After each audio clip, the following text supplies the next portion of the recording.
வணக்கம். நீங்க கேட்டுட்டு இருக்கிறது யோர்ஸ் பாசிட்டிவ்லி. புது எபிசோட்களை உடனே பெற ஃபாலோ பட்டனை அழுத்தி இணைந்திருங்கள். ஒரு நபர் இருக்காங்க. அவங்க தன்னை ஏதோ ஒரு விதத்தில் பெட்டர் ஆக்கிக்கணும், உயர்த்திக்கணும்னு தொடர்ந்து முயற்சி பண்ணிகிட்டே இருக்காங்க. நடுவில் எந்த தடை வந்தாலும் சரி, என்ன கஷ்டம் வந்தாலும் சரி, என்ன பிரச்சனை வந்தாலும் சரி, மனசு உடஞ்சே போயிருந்தாலும் கூட அதையும் தாண்டி அவங்க தொடர்ந்து பயணிக்கிறாங்க. இப்படியான ஒரு நபரை நம்ம வாழ்க்கையில் சந்திச்சா அவங்கள பார்த்து நம்ம என்ன சொல்லுவோம்?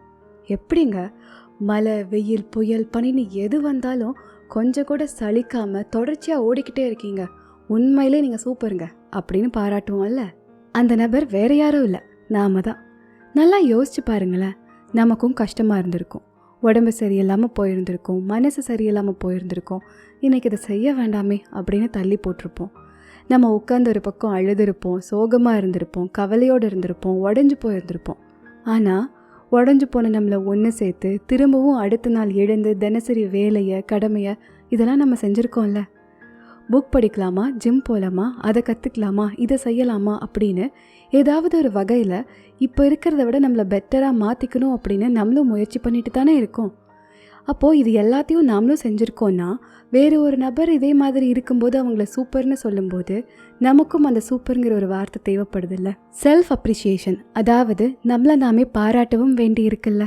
இந்த கஷ்டமான நாட்களை நான் எப்படி கடக்க போகிறேன்னு தெரியல, இந்த சிக்கல்லேருந்து நான் எப்படி மீண்டு வர போகிறேன்னு தெரியல, இந்த பிரச்சனையை நான் எப்படி சமாளிக்க போகிறேன்னு தெரியல அப்படின்னு எத்தனையோ நாட்கள் நம்ம யோசிச்சுட்டே இருந்திருப்போம்ல. அப்படியான நாட்கள் எல்லாம் கடந்து தாண்டி தானே இன்றைக்கி இருக்கக்கூடிய இந்த நாளை நம்ம வாழ்ந்துட்டு இருக்கோம். அப்படின்னா நாமளுமே இந்த இடி, மின்னல், புயல், மழை, வெயில், பனின்னு எல்லா விஷயத்தையும் கடந்து வந்திருக்கோம்ல. அப்போ நாமும் பாராட்டுக்கு உரியவங்க தானே. நம்மளை வேறு யாரோ ஒருத்தர் பாராட்டலைனாலும் நம்மளோட உழைப்பை, நம்ம கடந்து வந்த பாதையை நாம் அங்கீகரித்து நம்மளை நாமே பாராட்டுறதுக்கு கொஞ்சம் நேரம் எடுத்துக்கலாம். அதாவது செல்ஃப் அப்ரிஷியேட் பண்ணிக்கலாம். பொதுவாகவே நம்ம எல்லாருமே எப்படின்னா, நம்ம ஒரு குறிக்கோளை நிர்ணயித்து வச்சுருப்போம். இதையெல்லாம் அடையணும், இதெல்லாம் செய்யணும் அப்படின்னு.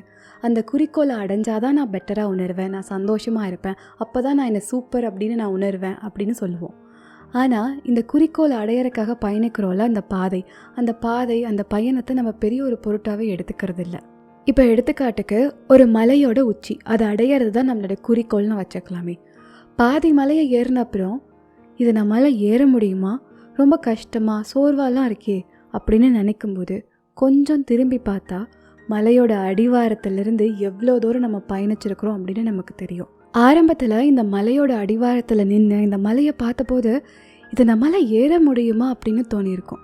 ஆனால் இப்போது வந்த தடைகளெல்லாம் தாண்டி கஷ்டங்களெல்லாம் பொறுத்துக்கிட்டு நம்ம இவ்வளோ தூரம் வந்துட்டோமா, சூப்பரில். இவ்வளோ தூரம் வந்தபோது இன்னும் கொஞ்சம் தூரம் தான் இருக்குது, அதை நம்மளால் கடக்க முடியாதா என்ன, அதெல்லாம் நம்மளால் முடியும் அப்படிங்கிற நம்பிக்கை நமக்குள்ளே வர ஆரம்பிக்கும். அதாவது நம்ம எவ்வளோ உழைப்பு உழைச்சி எத்தனை கஷ்டங்களெல்லாம் கடந்து வந்திருக்கோம் அப்படின்னு நமக்கே தெரிய வரும்போது இனி வரக்கூடியது எதுவாக இருந்தாலும் அதை ஃபேஸ் பண்ணலாம் அப்படிங்கிற ஒரு நம்பிக்கை வரும். நம்ம இவ்வளோ தூரம் வந்துட்டோமா, பரவாயில்லையே அப்படின்னு நம்மளை நாமே தட்டி கொடுத்துக்கும் போது, அதாவது செல்ஃப் அப்ரிஷியேட் பண்ணும்போது நம்மளை பற்றி நமக்கே இருக்கக்கூடிய கண்ணோட்டம் பாசிட்டிவாக மாறும்.